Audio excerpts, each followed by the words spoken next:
right, all right, all right. Hello and welcome to Gaelic Football View Zone. We are Kevin.com. All right, all right, all right. Great to have you on the show there, Matthew. It's great to be here, Damien. All right. All right. On tonight's show, we'll be bringing you all the action from the GA scene in Cavan from the week gone by. Yeah. We'll be starting off with the under-21s. All right, all right, all right. Yeah, Can I keep this up for the night? No, no. It's overdone. In the But DT1, so we're going to start off with the DT1 Under-21 Division 1 Football Championship semi-finals that were played on the weekend. And Damien, your team, Assan Gales, drew at Castlerahan on Sunday evening, I believe. Saturday evening. Assan Gales, 13 points, Castlerahan, 2 goals and 7 goals win games, we say, but in this case it drew a game for Castlerahan. Yeah, it did. In fairness to Castlerahan, they found ways of opening up our defence and created 2 goal chances and took the 2 of them. From an Assan Gales point of view, you'd be disappointed with the goals, but Castlerahan, very, very similar to their senior team. They play a particular brand of football, bringing big numbers back, making it very, very hard to break down. Like, I'd say we probably had 3 or 4 points that were from 40, 50 yards out. You know, they were good distances out, had the score across the blanket defence, and the equalising point at the end by Brian McGee was just phenomenal. Like this young man, he's only 19 years of age. He's about 6'3". He's all there, physically strong. He's fast. Spoke about him last year being potentially a great footballer. But I personally think he's capable of county senior at the minute. Now that's my honest opinion. The pressure was on him. We were deep into injury time. We got a free 50 metres out to the right hand side of the goals as well, and so it was about 5 yards out from the 45 metre line, but not central. Right. So it could have been, as the crow flies, 55 metres, and no real wind behind them or anything. Pressure on. He was almost kicking it in front of the stand, and Castlerahan supporters were very, very vocal and shouting at him, and he just sailed it over the bar like an absolutely brilliant pressure kick. Off the ground? No, out of his hands. Out of his hands, like just monster stuff. Absolutely brilliant, and he had a very, very good game. He played very well in the middle of the field for us as well. And then when we moved him in towards centre half forward, he was causing trouble there as well. So he's one to watch. But we got off to Castlerahan got off to a start with a point. We then equalised. Then they got another one to go 2-1 up, and then we scored 5 points in a row to go 6-2 up. And then Castlerahan got a goal, and we just collapsed. And it was about 15 minutes into the first half, and we played terrible in those 15 minutes. Heads were down, lads were making mistakes. Castlerahan, luckily enough, only scored 2 points in that period to leave it 5 to 6 points at half time. And we were lucky. We came back out in the second half, and we regrouped and played a whole lot better in the second half. Now, the funny thing is, and I was asked by a lot of people to comment on the referee on the show, and the funny thing was that from my point of view, I felt the rub of the green didn't go our way, didn't go Assan Gales' way. I thought that, now not that it was a biased decisions, but we just didn't seem to be getting any of the calls. Just didn't happen to go your way. Yeah. That was from my opinion anyway.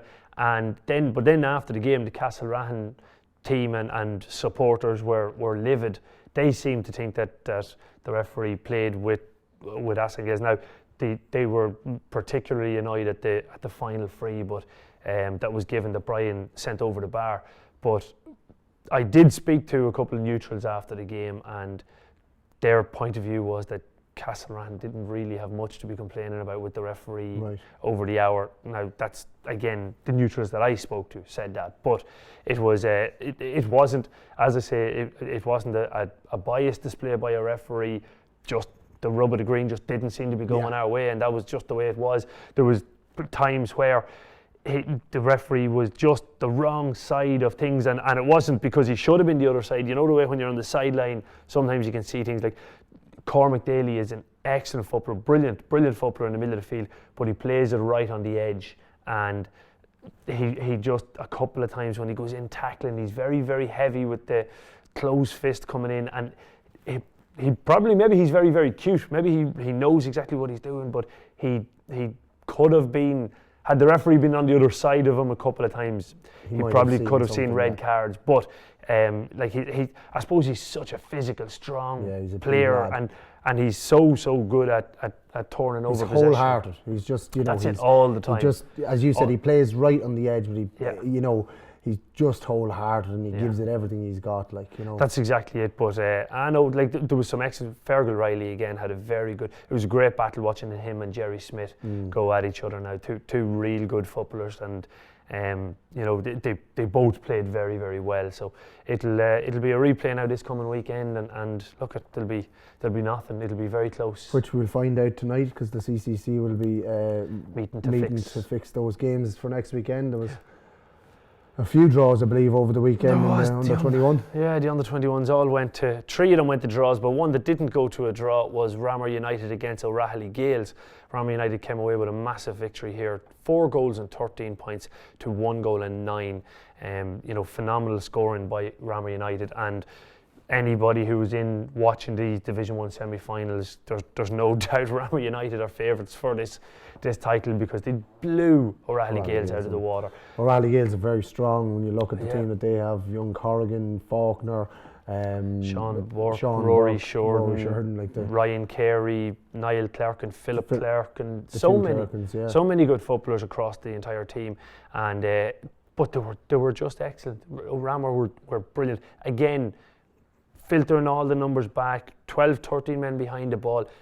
But what they do better than I've seen any team do is transition from defence to attack. They break out at speed. They'll have 5, 6 runners coming from deep, and they'll go all the way up to the other end of the field, exposing gaps with hard runs. And Conor Bradley at centre half forward pulls all the strings. Absolutely excellent. Wonderful little footballer. Just class. Yeah. Real class now. And I'd say he scored 1-3, maybe 1-2 or 1-3. And was unlucky probably not to get a few more, or not unlucky actually, unselfishly didn't score more, because he has a great ability to give the ball to the man in the better position. Even if he could tap over an easy point, he'll always look, there might be a goal chance there. I'd say he was involved in 3 out of the 4 goals for Ramor United. But wonderful to see is that a fella of that age group, under 21, being unselfish. Because it's something that that's a sign of a true great player. Yeah. Someone who can get his own scores, but even in a situation where he knows there's a tap over the bar, he gives it to the player who's a certainty to get the score as well. That's what he's full of that now, in fairness. And the midfield pairing of Killian Maguire and Brian O'Connell were just dominant, absolutely brilliant. And they were up against good footballers, Pádraig Faulkner and Peter Corrigan, and then they made changes. Philip Clark went in, and different lads trying, but O'Connell especially, some of the catches he performed absolutely brilliant, real talent. Mark McGee had a very good game as well for them. Came in as well. There was a lot of plays. It'd be wrong to just isolate a few. Young Jack Brady's younger brother James as well had a very good game. It's like watching Jack play football. It's like you actually could, nearly put in Jack and you wouldn't notice the difference on it. He's absolutely excellent wee footballer. And Liam Brady was brilliant in goals as well. So the minor success that Ramor have got this year and over the last number of years, obviously this team won minors 3 years ago, so they're going in now to an under-21 final with the same group of players, and they'll fear nobody. They're going to be very, very strong. Definitely, it'll be interesting to say the least. That final will probably be 2 weeks away now. The fact that Jesus weekend of the 4th of December, I would imagine. And in the DT1 Under-21 Division 2 Football Championship semi-finals, Lara were taking on Killygarry, and again this looks like an absolute cracker of a game. Lara United 1 goal and 18, Killygarry 3 goals and 12, 21 points apiece. Goals win games, but in this case again, goals get you a draw in a game. Killygarry getting 3 goals to draw that game at Lara United, but it looks like it was a cracker. Yeah, I seen the first 20 minutes of this, and Killygarry got off to a good start, 2 points, and then Lara kicked on, and I think they were 7 or 8-2 up, and looked like they were cruising, absolutely in complete control.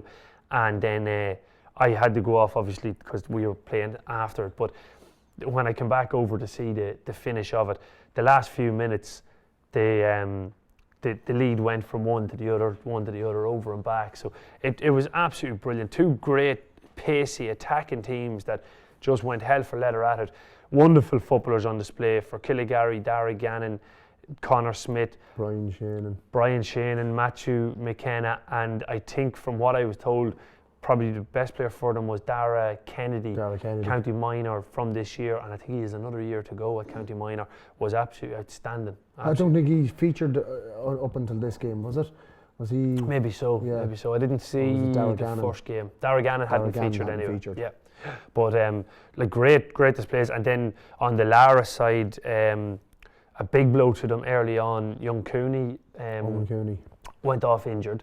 So you kind of thought, geez, there's the pace gone from the forward line. But Oisin Carlin was absolutely brilliant in wing half forward position for them there. And they just look so well drilled, well coached. They're a lovely team to watch. Yeah, I was just going to say 2 teams that are really nice to watch because they just play total football, and it's all about attack. You know, and when they're putting up scorelines like that and giving us replays, it's brilliant. But someone's going to be disappointed in the end when they're attacking football, you know. But if they get, if you get the opportunity, get into the 3G pitch this weekend to watch that, because there's no blankets about on the Division 2. You might need them in the stand, a couple of blankets. You definitely will. It was bitterly cold. It was absolutely freezing for these games, but the players weren't cold because it was non-stop running and at high tempo. You know, it really is. The under-21 games are good to watch. Yeah. Once you're wrapped up well and you don't get cold, it's a cold old devil of a spot, so it is the 3G. It's a cold old devil of a spot, but if you're being treated to football like that, you wouldn't mind. That's exactly it, and there's always tea available in the shop anyway, so it's not too bad. The second of the semi-finals in the DT1 on the 21 Division 2 Championship was Ballyhaise taking on Eastern Gaels, and surprise, this ended up in a draw as well, Mickey. 3 goals and 8 points to Ballyhaise, 2 goals and 11 to Eastern Gaels, and again, excellent game of football, really entertaining. Some great battles, David Brady, Michael Argue going head to head, some great fielding by both, and then the opposite managers then put David Brady in at full forward and Michael Argue in at full forward and tried it. Then all of a sudden one of them would be winning 3 or 4 kickouts in the middle of the field and they have to move them back out on. It's just brilliant tactical battle as well as great entertaining football. Is John Brady over the Ballyhaise under 21? Yeah, John Brady looking for another under 21 title, and I'll tell you, he has experience at these under 21s, absolutely brilliant. But the Eastern Gaels side, Brendan Argue at wing half forward played quite well as well. They had Daly, I think he's Gary Daly at full forward, big target man, big option for them to put in that 50-50 ball. And then they're just littered with pace. Rogers there from Knockbride as well. So then on the Ballyhaise side, they had a lot of senior footballers from, I'm just trying to think, Faker McGoldrick, Martin Connaughty was there, all right, Marcus Duffy, David Brady, Pádraig Moore. I think that's all of the seniors. Damon Costello, no? I think he might be injured. I think he might just be injured, but he could be back for the next. Did he not play, no? No. He's actually only overaged by a few days. I believe that, yeah. I believe he was born the 28th of December. That's exactly it. But some great displays. The equalising point from Pádraig Moore, he was playing at full forward, but then he came out the field, got the ball on his own 45. One of the Ballyhaise players, I think it was Marcus Duffy, was fouled. Pádraig Moore came over, took the free to Marcus Duffy short, got it back, ran around 3 tackles, just crossed the 45, hit it with the right boot over the bar. Just brilliant score to equalise it. And again, 2 good teams, 2 very, very good teams, and a joy to watch. But it's the young talent coming through in Cavan at the minute. It's so exciting to watch. And what's great to see is the talented forwards that are coming through. Yeah. And hopefully they'll be allowed to express that forward play that they've become so used to over the last years, because there's some exceptional forwards. Yeah, without a doubt. So moving on to the Kiernan Service Station Breffni League Division 1A semi-final between Castlerahan and Mullahoran. This was on Sunday evening on the 3G pitch, and it finished Castlerahan 6 goals and 13 points to Mullahoran's 1 goal and 8. Close one. Very close, very close. 5 goals and 5 points. It was a 20-point win for Castlerahan. I suppose, Breffni League at this time of the year, probably, I don't think many people would have been, training hard for it or whatever. And it's just disappointing to see it having to. The funny thing was, I was there. Now I wasn't going to be able to stay for the whole game anyway, But I was planning on staying maybe for the first half an hour, and I seen the two teams out while I was packing away my equipment. They both teams came out. Castlerahan went up, got into the warm-up, had 25, 26 lads togged out. Mullahoran came out onto the field, got onto a circle, done the jumping warm-ups, and then basically started the game. went to walk into their positions, but the referee hadn't even come on to toss the coin, so they were shouting at the referee to come on, like it was meant to start at 6:30, and this was almost 20-7. And the referee was just saying, listen, you won't start this game until I'm ready to start it. And they were just standing there going, listen, we just want to get... No, it wasn't. No, but it was, it looked like Mullahoran just wanted to get out, get it over and done with, and, didn't really care. So I didn't stay for any of this game at all. I kind of just seen in my head that Mullahoran weren't going to be competitive at all, and it turned out that way. So Castlerahan march on to the final where they play Ballyhaise. Yeah, it does indeed mean that Ballyhaise were in another final this year. We're playing Castlerahan, but it's just disappointing that the Breffni League has ran on so long. And funnily enough, we're going to move on now to the Riverfront Hotel Breffni League Division 3, which saw Drung taking on Cornafane.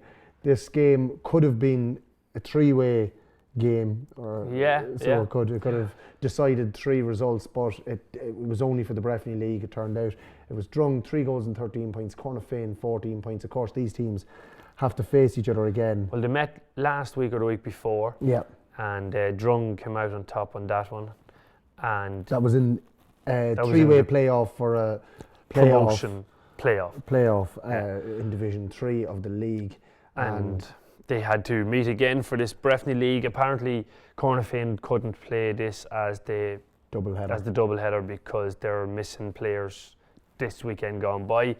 The irony is, I think Drung are missing players next weekend when they play for the promotion. Yeah. So it's just unfortunate, but that's the way it goes. Drung, I suppose they'll be delighted they've picked up silverware anyway. They won this game by 8 points, so not too bad of a win. No, not too bad of a win, and not only that, but I suppose they've beaten them twice now in their last 2 games, and going into that third game, which is the crucial playoff game from Division 3. That's it. They've got the last 2 wins under their belt, and Cornafane have to do something to stem that. Yeah, that's it. That's exactly it. And very difficult. Next up, we have the Kieran Service Station All-County Football League Division 1A semi-final. This was played last Friday night. This will be played this coming. This will be played this coming Friday night. It's Kingscourt versus Castlerahan, and that will be on the 3G pitch at 8:15 p.m. and the referee for that one will be Pat Clark. Yeah. Should be a good game. Yeah, Kingscourt and Castlerahan, a repeat of the senior final and a repeat the last of game the of the last league game and whatever. So they know each other extremely well. Kingscourt probably wouldn't have played much football since they lost to Kilcoo. Yeah. And Castlerahan having the game last night, would help. They're on the 21s. They'd have a few more on the 21s still playing football. Rally games out of the under 21 championship. Yeah. So you'd imagine it might be slight advantage Castlerahan, but you can never underestimate Kingscourt. That's it. Exactly. And they'll be able to retain they are the current champions in Division 1. So. And they'd love to do a double. Yeah, exactly. It's not something that not too many teams do too often. Right. So to win a league and championship at the highest level in Cavan, I'm sure that they'll be up for that. So they will indeed. The Cavan Ladies Gaelic Football Association are seeking the following positions for their senior ladies team: a senior team training assistant to help with the running of the training sessions and match day warm-up preparation. So that's one of the roles they're looking to fill. That's one of the roles, is right. They're also looking for a female liaison officer, and they're looking for videography student stroke cameraman slash person to help out with videoing of the games. The camera will be provided for whoever does do this. Again, it's another voluntary role they're looking for. Yeah, they're also looking for a photographer or an intern student for the senior games and promotion of the senior ladies team. So as we said, all the roles are in a voluntary capacity, but anyone interested, if you could email cavansec@gmail.com, so that's Cavan SEC @gmail.com for further details. How do I attach my CV? You're safe enough. You mean they're safe enough? Yeah. But look at the Cavan Ladies board are doing great work. The Cavan Ladies team are doing great work there, and it's a great opportunity to get involved with a very vibrant, a very busy and active committee. And it's not just about the hard work. You'll be working with a great bunch of people. Absolutely. So please do, if you have any interest at all, any sort of an interest, get involved with them. Email them there and let them know that you would be interested in getting involved. Yeah, and if you have any interest in any of the, like in maybe becoming a photographer or doing a bit of videography, they'll give you a little bit of training. There's not much experience needed or anything like that. So if you wanted to do that as well, you could really help them out and further yourself and further your CV. It's a great opportunity to get work experience there for anybody. So and they're as you said, they're a good bunch to work with, and as you said, it's a vibrant association at the moment with all the trophies that they're winning at underage level and the whole lot. It's really on a high at the minute, and they'll be delighted to get some volunteers involved. And speaking of the high that they're on at the moment, they're going to be celebrating that this coming Saturday night. It's on the November the 28th at 8 p.m. The special guests on the night are the 2015 under 14 ladies All-Ireland winners. Tickets are €20 and they're available from any member of the county board. Of course, it's on in Crover House Hotel. Beautiful, beautiful scene there for it. So it should be an absolutely brilliant night. Of course, it'll be ruined by myself and Mickey doing MC, but sure. Listen. I might bring out a couple more impersonations that night. I'll do another one. All right. All right. Or I might even do Tony Casway. All right, Matt. All right, Matt. Indeed. Think about Cavan Ladies, Matt. So on Friday night last, the Cavan GA Awards night took place in the Hotel Kilmore. So they were, obviously we revealed the All-Stars team a few weeks back, but the individual awards were revealed on the night, and the first of them went to the referee of the year, Noel Mooney, which was, I don't think you could really argue with. He had a great season. Yeah, look, he's really becoming such a household name even throughout the country. And anybody I talk to, even around outside the county, they all say he's one of the up-and-coming referees. And you can't, I know people do give out about referees and stuff, but I've never heard anybody... What makes Noel a good referee? What makes Noel a good referee? I suppose his knowledge of the rules, for one. And I know they all should know the rules and whatever, but he's totally unbiased.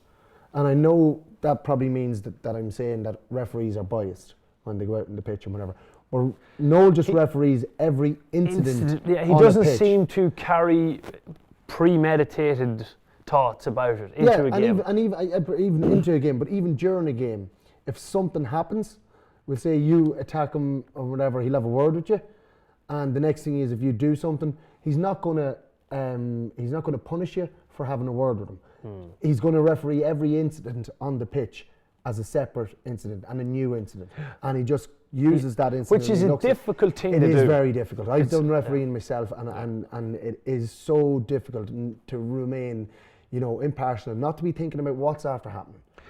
He's also an excellent communicator, which players love. To basically, when he blows the whistle, he says, over carrying the ball, or that was a late tackle, or he explains it, and it's so much better for players to have that they don't have to go, what was that for? That they're told nice and simple. Like he's explained a couple of things to me in the football pitch before, and I've disagreed with him. And he'd say, well, look, Mickey, that's just how I saw it. Yeah. I can only referee as I see it, and I thought that it was this. And then you still want to argue with him, but you go, do you know what, you're right, all you can do is what that's you see. It. He can't see it from my eyes or from your eyes. He can only see it from his own. Exactly, and the thing about it is exactly what he said. I only referee it as I see it. So therefore, each individual incident on the pitch is a new incident, and he referees that incident as he sees it. And he, as you said, he communicates so well, talks to the players, and he tries to explain it nearly like a rugby referee. Yeah. That's very good. And the thing about that is that gains respect. So it does. Yeah. That means that he gains respect. Well, anyway, well done to Noel Mooney. I don't like bigging him up. I have to work with him and listen to him saying how good he is. But he's well deserved of the award. Yeah. Well, in fairness, he wasn't up against much this year. I'd like to disassociate myself from that the last previous comment. comments. It's grand, I won't be refereed again this year in Cavan. The next award on the night went to the Manager of the Year, and this went to Niall Lynch of Mulla, or of Cuchulain's or of Kingscourt Club, of the Kingscourt Club, Yeah. for all his endeavours with Kingscourt this year. He had a good year, there's no doubt about that. 10 championship matches. They did lose 2 championship matches, it has been said, and everybody has commented on that. You know, but they still had to play 10, and again, it wasn't their fault that they played. When's the last time a manager had to win 10 championship, or had to come through 10 games to win a championship? Yeah. Like, I don't think it's ever happened in Cavan. So, you know, for that alone, it was a hell of a feat. And not their league standings as well, you know, like. Yeah, look, at all in all. Having said that, and there is a lot of debate going on about the Managers of the Year, and I have to say I agree that the senior manager should possibly get it, for the simple reason that it's the top competition. And now there are incidents where a team is completely expected, and you're told at the start of the year. In the past, Cavan Gaels were shoo-ins for senior championships, so a manager didn't have a big job to do. But there was no team in Cavan this year was a shoo-in for a championship. Yeah. So it was. Well, there's arguments for all 3 managers, because you look at Niall. Niall is there 3 years. He got them to a senior championship final last year, and they would have been favourites or second favourites anyway this year going into the championship, probably based on their last years. Yeah. And winning the league last year. But the likes of like John Brady going into Ballyhaise late in March, nearly in April, I think it was. Don't think it was quite that late. Well, it was in the middle of March anyway. It was a March appointment, and at the stage they had been playing bad. I think they'd lost the first couple of games. I think it was February. No, I think it was March. We'll have to check that out, but I think it was March, because they'd played a couple of games, and the game started in February. Yeah, they played Rammer in the first game, and then he was appointed the following week. But even that late, like when every team had been training from January, I just like and to win it after 47 years. Great. Fintan Riley took over Templeport, who haven't won anything in a long time. Yeah, and that's it. you know, and even to make Benjamin Kelly a forward and not play him as a back, you know, like there was some, but all managers. The debate is, should there be a Manager of the Year? That's what a lot of people are saying. Like, as in, is there a point of it? Because any manager who wins a championship, that's an achievement on its own, and to give somebody a nod ahead of somebody else. I don't know. There's a lot of people talking about that point, like, you know, but then it all comes down to opinion at the end of the day, and everyone has different opinions on who should and shouldn't win these awards. But I think you should have got it. Yeah, I think that's why I don't think it should ever happen again, because it's not fair that I didn't get it. The next award was for the Hurler of the Year, and this went to a young man from Coothill Celtic, Joshua Crowe. So congratulations to Joshua. We're not overly au fait with the hurling scene, although we were two county finals. Saw a couple of games this year, and not only that, but like Joshua was part of that on that minor B double for Cavan last year. And he's part of the elite hurlers in Ulster. He's a very good hurler, in fairness. Like again, he was up against stiff opposition. You had the fullback, a good friend of ours from Drumalee. He's in Ballyhaise now, and he's in Coothill with the hurling, Mark Hayes, and obviously the 2 counties as well, 2 wonderful hurlers. That's right, you know, so there was a good few from the Mullahorn side as well. So there was lots of good talented hurlers, and good to see it getting recognised, because as a man pointed out to me, it is the GA awards, not just football awards. So it's good to see that the hurling was recognised, and delighted that went to Joshua Crowe. The minor player of the year went to Matthew McGee of Rammer United, and a great guy, I have to be said. I was just going to say it. Had a great chat with him up on the stage. But isn't he just the perfect sort of young role model that you'd like a 12-year-old within Rammer to be looking up and say, I want to be like him, because his attitude was just brilliant. He's absolute great lad now, I have to say. He was he played shocking well in both of their games against Lower in the final. Didn't get to see the games before that, but he, as we spoke to him on the night, he says you had the thankless job of having to go in and mark Owen Cooney, the little live wire in the corner forward, and he was like, sure, look, I had to do it, and I did it. That's it. You know, and that's the attitude you want from a footballer. It's very like Kieran Brady of Arv, and there's a few players like that. You give them a jersey and they're like, well, I'm going to do my best in this jersey anyway. Yeah, and if you want me to go in there, I'll go in there. If you want me to go up there, I'll go up there, and I'm going to give it my best. And, great young lad, and he's definitely one to watch in the future. Definitely is. The Junior Player of the Year went to Templeport's Benjamin Kelly. Again, you couldn't really argue with it. He had a phenomenal season and very versatile, you know. Played full forward, wing half forward, wing half back, all in the championship. I think he played other positions, midfield maybe throughout the league as well, and maybe even in the full back line at some stage throughout the league. So he, look at a very versatile player, but one to watch for the future. Definitely one to watch, and he was up against stiff opposition as well. The likes of Ben Kieran, Liam Galligan, within his own club, and then Barry Doyle from Cornafane, who had a wonderful year as well, and even the Whartons there from Cornafane. You could pick any one of the three, because I wouldn't be able to tell the difference between the triplets. So I think they're all one. There's always a Wharton in the ball when Cornafane are around. But but they are wonderful little footballers as well. And again, stiff opposition in that junior championship, and well done to Benjamin. The intermediate player of the year went to Ballyhays' Stephen Smith. So congratulations to Ballyhays. What did we say? 128. 7 points in the first game. Seven. Followed by 8, followed by 1-6. Like phenomenal score. Like you can't argue with it. And it's look, there were lots of good footballers in the intermediate, but that sort of performance, consistent level of performance, was the difference for Ballyhays this year. Yeah, and definitely without a shadow of a doubt, and he was absolutely amazing to watch this year, just incredible. And I'm delighted for him because he's not one of the younger players on the team, and he stayed injury free. As he said himself, he actually trained from start to finish, so that probably helped with his injuries, that he stayed injury free instead of like coming back later and then trying to catch up and injuring himself and whatever. He was there from the very start, training hard, and that's one of the things that if any of the younger players were looking at, I'd love for them to take on that, because managers have a difficult job these days trying to pick teams with all these injuries. In mid-20s, lads train when they like, and sometimes they don't and whatever, and then they're getting injuries and whatever, and they wonder why. And it's all down to your attitude towards training. If you train from the start, it's the same. You saw me last year. I don't think I had an injury last year. I only missed 2 training sessions for a year. You know, and the more you train, the less injuries you get. And that's without a shadow of a doubt. He's up against some great opposition. You look at Kieran DeHolla from Arva.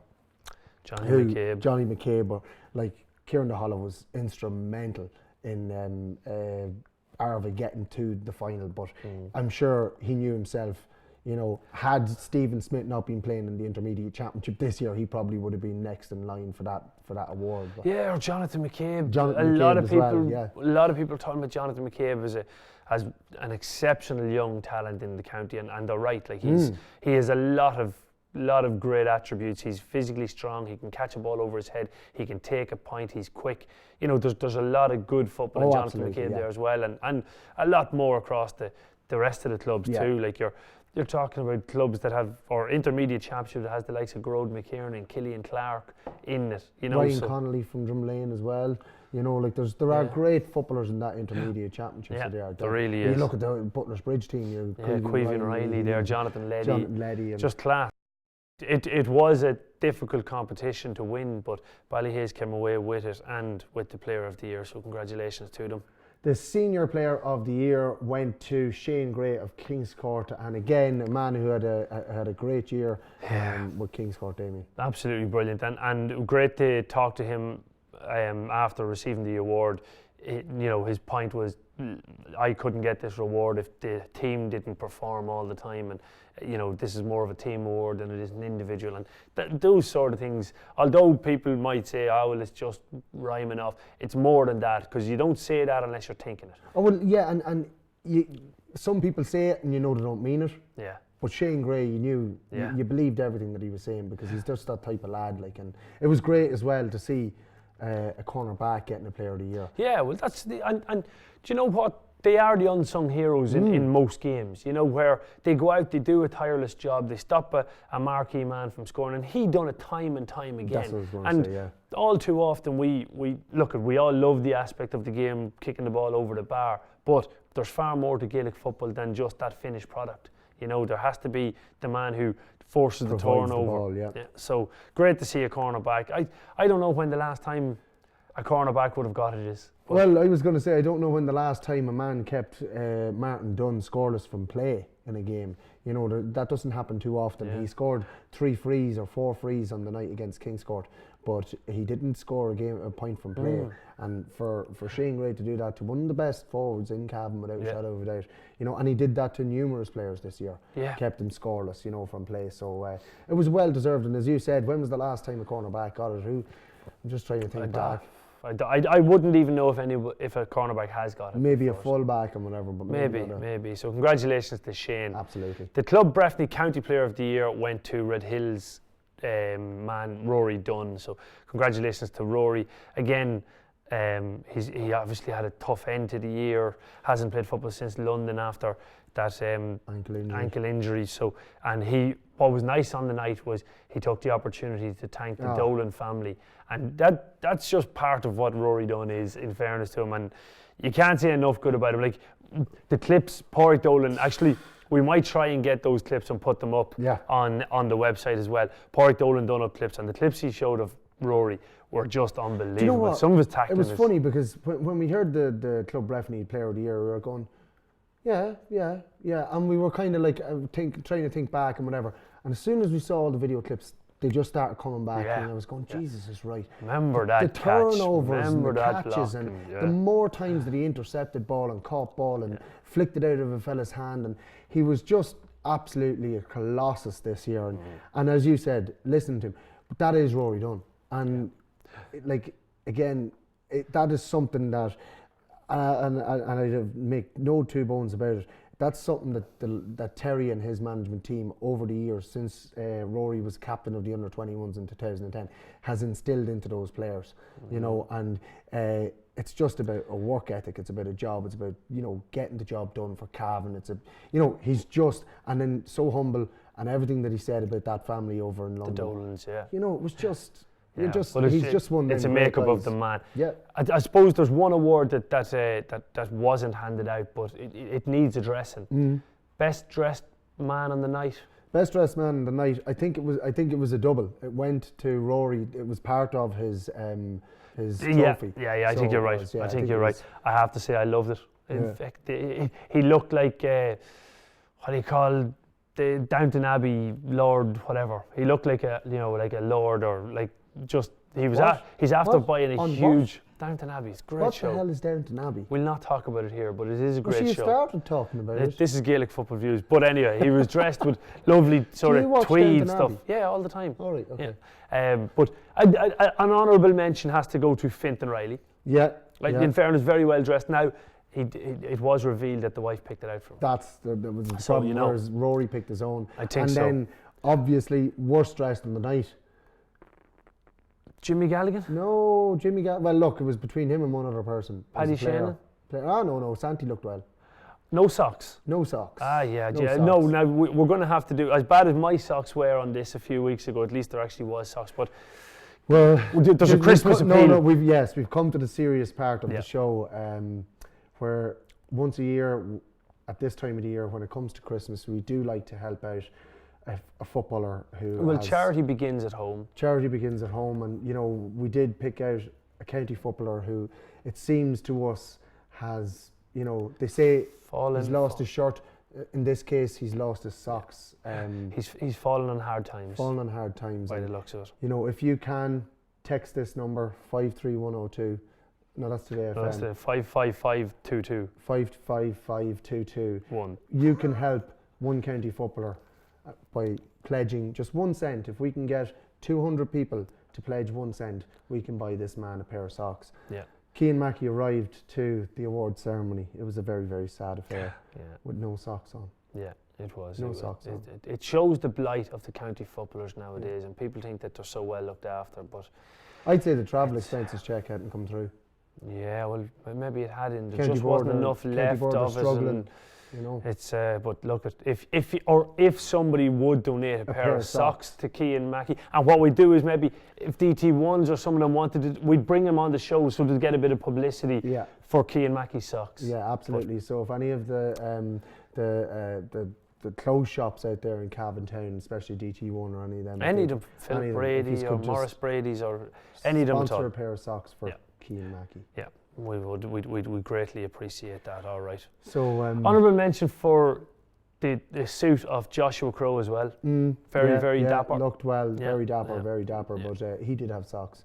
He did, which was a big advantage in the judging. It makes a huge difference too. So it was, and and look at all the ladies looked exceptionally well. We couldn't start picking out any of them. So that's why there was a few apparently. So anyway. Well, on that very sombre note about Cian Mackey and his lack of socks, we just like to say that brings us to the end of this week's show.